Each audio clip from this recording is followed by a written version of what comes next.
course, here it is. Nicholas Flamel is the only known maker of the Philosopher's Stone. The what? Honestly, don't you two read?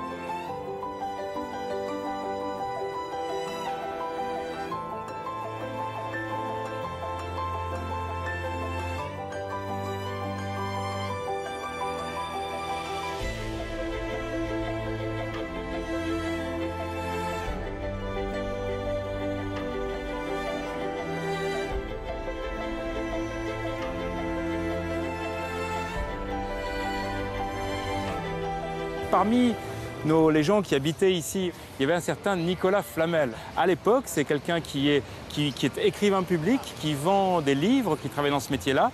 Et une légende dira, en fait, c'était pas du tout un libraire, mais dans son arrière-boutique, il était alchimiste, c'est-à-dire qu'il transformait le plomb en or.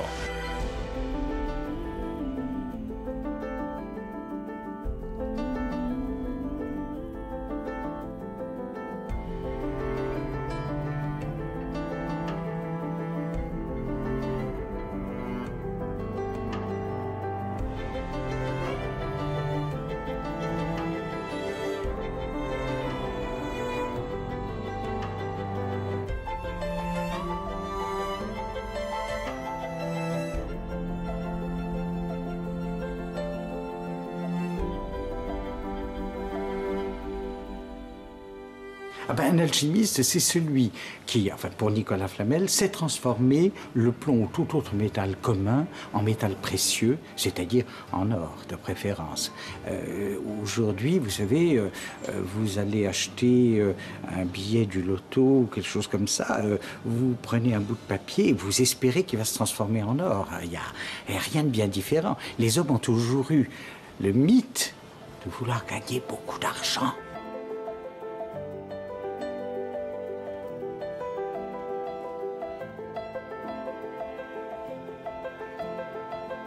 Quelque chose qui est très clair, c'est que le 19e siècle, l'époque romantique, adore le Moyen-Âge. Donc c'est à ce moment-là qu'on découvre partout le Moyen-Âge. Bon, l'exemple qu'on a tous en tête, c'est Notre-Dame de Paris de Victor Hugo. Et effectivement, à ce moment-là, au 19e siècle, on a commencé à redevenir fou de cette histoire de Nicolas Flamel. Ça, c'est le côté intéressant du 19e siècle. C'est qu'à la fois, c'est un siècle qui est fasciné par la science, le progrès, l'industrie, le chemin de fer, etc.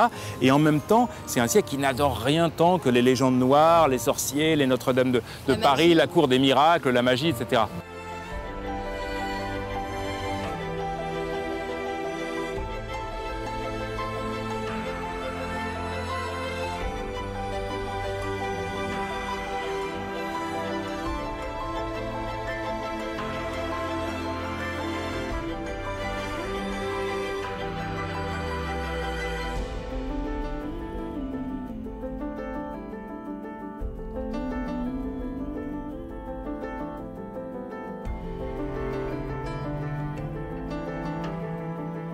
C'est là où Nicolas Flamel a vécu.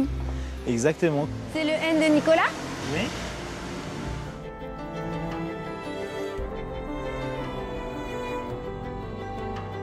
Et là maintenant, je vous montre sur l'aventure de Nicolas Flamel. Il y a cette fameuse prière qui permettait aux gens pauvres pour être logés et nourris et gratuitement. Il devait la réciter avant de rentrer dans l'auberge. Exactement. Laboureur, demeurant au porche de cette maison qui fut faite en l'an de grâce 1407,